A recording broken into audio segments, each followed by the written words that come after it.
In the face of growing criticism from political opponents, Prime Minister and Minister for National Security, Honorable Philip J. Pierre, has taken a bold stance defending his administration's refurbishment of the former custody suites, now rebranded as the Centralized Community Safety Center. Pierre addressed the opposition's skepticism over prioritizing the renovation of a detention facility over other social sectors like health or education. The naysayers will tell you that the government has spent $5 million, and why didn't they use that to reduce the cost of living, to buy food, or for health care? That is what you will hear. You will hear that that money should be used for health care. Pierre asserted that the building will cost the country savings that are unimaginable.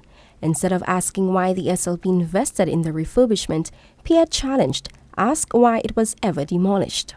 This building may cause this country for savings that are unimaginable.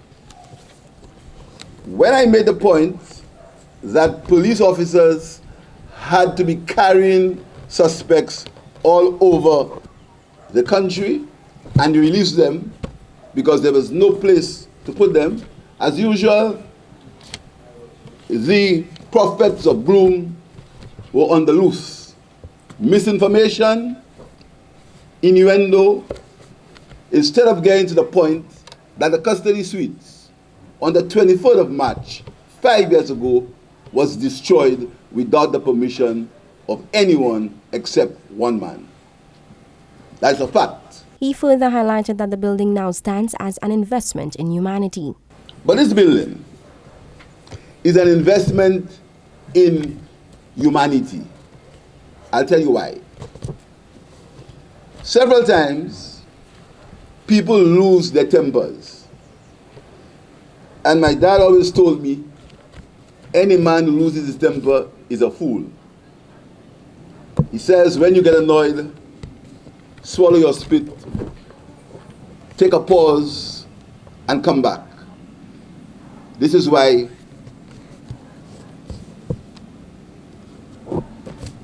if I seem never to be annoyed, because I follow my father's advice.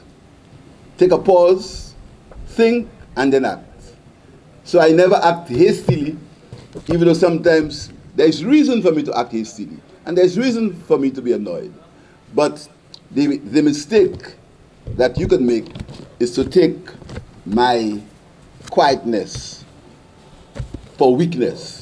Backing up his point, Pierre referenced a recent statement he made that one gunshot can cost the country up to $100,000 when factoring in hospital care, policing, judicial resources, and lost productivity. He lamented that many took his estimate literally instead of understanding the economic weight of violent crime.